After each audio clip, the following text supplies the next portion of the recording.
بسم اللہ الرحمن الرحیم۔ میرا نام ہے عثمان بن امداد اور آپ دیکھ رہے ہیں میرا یوٹیوب چینل ٹیبل وتھ عثمان۔ ناظرین، حرم پاک کی زیارتوں کا سلسلہ جاری ہے اور آج انہی زیارتوں میں سے آج ہم آپ کو مکہ مکرمہ کی ایک مسجد کا بارے میں بتائیں گے، ایک ایسی مسجد جو اپنا ایک منفرد مقام رکھتی ہے اور اس کا ایک خاص اہمیت حاصل ہے۔ آج ہم آپ کو مسجد جن کے بارے میں بتائیں گے کہ مسجد جن کی تفصیل کیا ہے، اس کی اہمیت کیا ہے اور اس کے بارے میں کیا کیا واقعات تاریخ کی کتابوں میں موجود ہیں۔ لیکن آپ سے گزارش ہے کہ اگر آپ نے ہمارا چینل اب تک سبسکرائب نہیں کیا تو ہمارا چینل کو لائک کریں، سبسکرائب کریں اور شیئر کریں تاکہ آپ کو ایسی مزید ویڈیوز آپ تک اور آپ کے دوستوں تک پہنچائی جا سکیں۔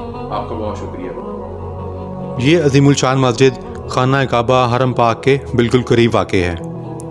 اگر باب المروہ سے باہر نکلیں تو نکلتے ساتھ ہی آپ کے الٹے ہاتھ تقریباً 1 کلومیٹر دور یہ مسجد واقع ہے۔ حرمین شریفین میں عمرہ اور حج کی نیت سے حاضر ہونے والے زائرین کے لیے یہ پیدل جانے کا راستہ ہے اور آسانی سے اس کی زیارت کی جا سکتی ہے۔ جنت المعلیٰ اور مسجد جن بالکل آمنے سامنے واقع ہیں۔ آپ اگر وہاں جائیں تو دونوں کی زیارات ایک ساتھ کر سکتے ہیں۔ ناظرین، مکہ مکرمہ کی تاریخی اور شہرت کی حامل مساجد میں مسجد جن کو بھی لازوال مقبولیت ملی ہے۔ اس کی سب سے بڑی وجہ شہرت یہ یہاں پر نبی اکرم صلی اللہ علیہ وآلہ وسلم کے ہاتھ پر جنات کی ایک جماعت کا قبول اسلام کا واقعہ ہے۔ تاریخ میں اسی شہرت کے اور بھی کئی واقعات ملتے ہیں جو آج کی ویڈیو میں آپ سے بیان کیے جائیں گے۔ ناظرین، اللہ تعالیٰ نے اس کائنات میں کئی عالم تخلیق کیے اور اس کرۂ ارض پر 2 ایسی مخلوقات ہیں جن کی ہدایت کے لیے اللہ تعالیٰ نے 1,24,000 انبیاء کرام اور رسول مبعوث فرمائے۔ ان کے لیے اللہ تعالیٰ نے سزا و جزا کا تصور پیش کیا، یعنی یوم آخرت۔ اللہ تعالیٰ کی یہ 2 مخلوقات انسان اور جن ہی ہیں۔ جنات مخلوقات الہیہ میں ایک ایسی مخلوق کا نام ہے جو ذی اجسام بھی ہیں اور ذی روح بھی، اور انسان کی طرح عقل و شعور والے بھی ہیں، مگر لوگوں کی نظروں سے مخفی ہیں، اس لیے ان کا نام جن رکھا گیا۔ ان کی تخلیق غالب مادہ آگ ہے، جیسے انسان کی تخلیق کا غالب مادہ مٹی ہے۔ اس نوع میں بھی انسان کی طرح نر اور مادہ یعنی مرد اور عورت ہیں، اور انسان ہی کی طرح ان میں توالد و تناسل کا سلسلہ بھی ہے۔ اور ظاہر یہ ہے کہ قرآن میں جن کو شیاطین کہا گیا ہے اور وہ بھی جنات میں سے ہیں، جنات میں سے شریر لوگوں کا نام ہے۔ جنات اور فرشتوں کا وجود قرآن و سنت کی قطعی دلیل سے ثابت ہے، جس کا انکار کفر ہے۔ بہرحال اللہ پاک ہمیں کفر سے بچائے۔ ایک مرتبہ نبی اکرم صلی اللہ علیہ وآلہ وسلم قرأت قرآن کر رہے تھے، اتفاق سے جنات بھی آ گئے۔ انہوں نے قرأت سن لی۔ اس واقعہ کی اطلاع اللہ تعالیٰ نے وحی کے ذریعے اپنے پیارے نبی حضرت محمد صلی اللہ علیہ وآلہ وسلم کو دے دی اور تمام قصہ بیان کر دیا کہ بازرہ اوقاف کو جانے کا ارادے سے صحابہ کرام آپ کے ساتھ چلے تھے۔ اس وقت شیطانوں سے آسمان کی خبریں روک دی گئی تھیں اور خبر لینے کے لیے آسمان کی طرف چڑھنے والے شیطانوں کو انگاروں سے مارا جاتا تھا۔ جنات میں آپس میں یہ فیصلہ کیا کہ اس کی کوئی خاص وجہ تو ضرور ہے، کوئی نئی بات ضرور پیدا ہوئی ہے۔ مشرق و مغرب میں جا کر دیکھو کوئی نئی بات کیا پیدا ہوئی ہے۔ یہ طے کر کے جنات تلاش کے لیے چل دیے اور ایک گروہ تہامہ کی طرف آ گیا۔ یہی گروہ آپ کی طرف بھی مڑ گیا۔ آپ صلی اللہ علیہ وآلہ وسلم اس وقت صحابہ کرام کو فجر کی نماز پڑھا رہے تھے۔ جنات نے قرآن سنا تو متوجہ ہو کر سننے لگے اور بولے، باخدا یہی تمہارے اور آسمانی خبروں کے درمیان رکاوٹ پیدا ہوئی ہے۔ چنانچہ واپس جا کر اپنی قوم سے انہوں نے کہا، قوم والو، ہم نے عجیب قرآن سنا ہے۔ ایک گروہ کا قول ہے کہ رسول اکرم صلی اللہ علیہ وآلہ وسلم کو حکم دیا گیا تھا کہ آپ جنات کے اسلام کی دعوت دیں اور اللہ کے عذاب سے ڈرائیں اور ان کو قرآن سنائیں۔ چنانچہ نینامہ سے جنات کی ایک جماعت حضور اکرم صلی اللہ علیہ وآلہ وسلم کی خدمت میں بھیجی گئی۔ جب وہ جمع ہو گئے تو رسول اللہ صلی اللہ علیہ وآلہ وسلم نے صحابہ کو فرمایا کہ مجھے حکم دیا گیا ہے کہ آج رات کو جنات کو قرآن سناؤں۔ रसूलुल्लाह सल्लल्लाहु अलैहि वआलिहि वसल्लम हज़रत अब्दुल्ला बिन मसूद को साथ लिया। हज़रत अब्दुल्ला बिन मसूद का फरमान है कि मैं और रसूलुल्लाह सल्लल्लाहु अलैहि वआलिहि वसल्लम चल पड़े। बारे मक्का पहुंचकर रसूलुल्लाह सल्लल्लाहु अलैहि वआलिहि वसल्लम एक घाटी में दाखिल हो गए जिसका नाम शुअबे हजम था, और मेरे गिर्द एक लकीर खींचकर हुक्म दिया कि इसके अंदर बैठे रहना, जब तक मैं न बुलाऊं बाहर ना आना। ये हुक्म देकर चल दिए और खड़े होकर कुरान पढ़ना शुरू कर दिया।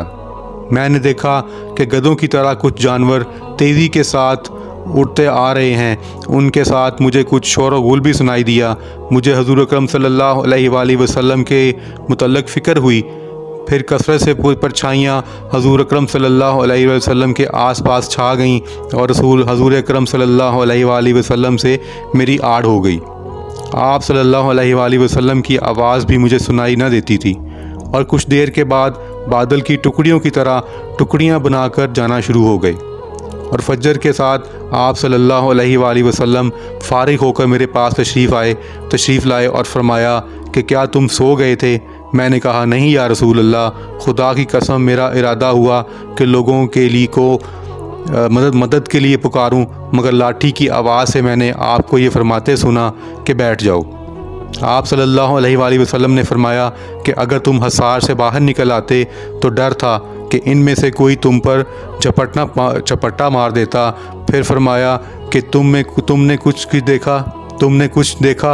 मैंने अर्ज़ की जी हाँ, कुछ काले रंग के आदमी सफ़ेद पोश देखे थे।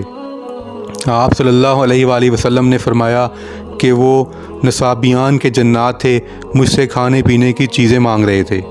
मैंने उनके लिए मोटी हड्डियाँ और गोबर और मेंगनियाँ मुकर्रर कर दीं, तो जन्नात ने कहा इनको तो आदमी गंदा कर देते हैं। चुनांचे आप सल्लल्लाहु अलैहि वसल्लम ने हड्डी और गोबर से इस्तिंजा करने की ममानत फरमा दी। मैंने अर्ज़ किया कि या रसूलल्लाह सल्लल्लाहु अलैहि वसल्लम, उनको इससे क्या मिलेगा? आपने फरमाया कि खाने के वक़्त उनकी हर हड्डी पर गोश्त और हर गोबर में दाने मिलेंगे, जिनको खाकर वो गोबर बनता है। मैंने अर्ज़ किया कि या रसूलल्लाह, मुझे सख्त शोर गुल सुनाई दिया। आप सल्लल्लाहु अलैहि वसल्लम ने फरमाया एक जिन को कत्ल कर दिया गया था, उसके कत्ल के सिलसिले में बाहम झगड़ा था। वो कातिल करार दे रहे थे। उन्होंने मुझे फ़ैसले की अपील की, मैंने उनका सही फ़ैसला कर दिया। सही बुखारी, मुस्लिम शरीफ और तिरमिज़ी वगैरह में हज़रत इब्ने अब्बास की रिवायत है कि इस वाक़े में नबी अकरम सल्लल्लाहु अलैहि वसल्लम ने जन्नात को कुरान नहीं सुनाया, बल्कि उनको देखा भी नहीं।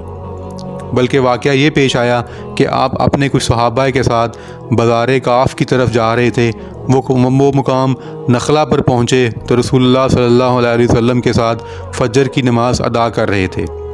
जन्नात के उस वफ़द ने जब कुरान सुना तो कस्में खाकर आपस में कहने लगे कि वल्लाह यही कलाम है जो हमारे और आसमानी ख़बरों के दरमियान हाइल और माने बना है। ये लोग यहाँ से लौटे और जाकर अपनी कौम को ये किस्सा बयान किया तो अल्लाह ताला ने इस वाक़े की ख़बर रसूलुल्लाह सल्लल्लाहु अलैहि वसल्लम को दे दी। फिर आपकी मुलाकात जन्नात के एक ग्रुप से हुई जिन्होंने इस्लाम कबूल किया और आपसे इस्लामी तालीमात हासिल करने के बाद वापस चले गए। कुरान पाक की सूरह जिन वहीं और इसी वाक़े के तनाज़ुर में नाज़िल हुई। उसी जगह पर एक मस्जिद तामीर की गई है जिसे मस्जिद जिन का नाम दिया गया। ज़माने के साथ मस्जिद की तामीर और मरम्मत के दौरान इसके डिज़ाइन बदलते रहे, मगर उसके क़याम का वाक़या आज तक मुसलमानों के दिलों में ताज़ा है। हरमैन शरीफैन की ज़ियारत का शर्फ़ हासिल करने वाले मस्जिद जिन की ज़ियारत भी करते हैं। माह सियाम में यहाँ अफ्तार का ख़ुसूसी इंतज़ाम किया जाता है, जहाँ दुनिया भर से आए ज़ायरीन अक़ीदत व एहतराम से इस मस्जिद में हाज़िर होते हैं। इस मस्जिद में इबादत और इफ्तार में शामिल होते हैं। दुआ है कि अल्लाह ताला हमें शयातीन जिन्नात से महफूज फरमाए। नाज़रीन, अगर आपको आज की हमारी वीडियो पसंद आई हो तो उसको ज़रूर सब्सक्राइब करें, लाइक करें और अपने दोस्तों के साथ शेयर करें ताकि इस तरह की मज़ीद वीडियोस आप तक पहुंचाई जा सकें। अपना और अपने इर्द गिर्द के लोगों का ज़रूर ख्याल रखिएगा और मुझे अपनी दुआ में याद रखें। जज़ाकल्लाह खैर।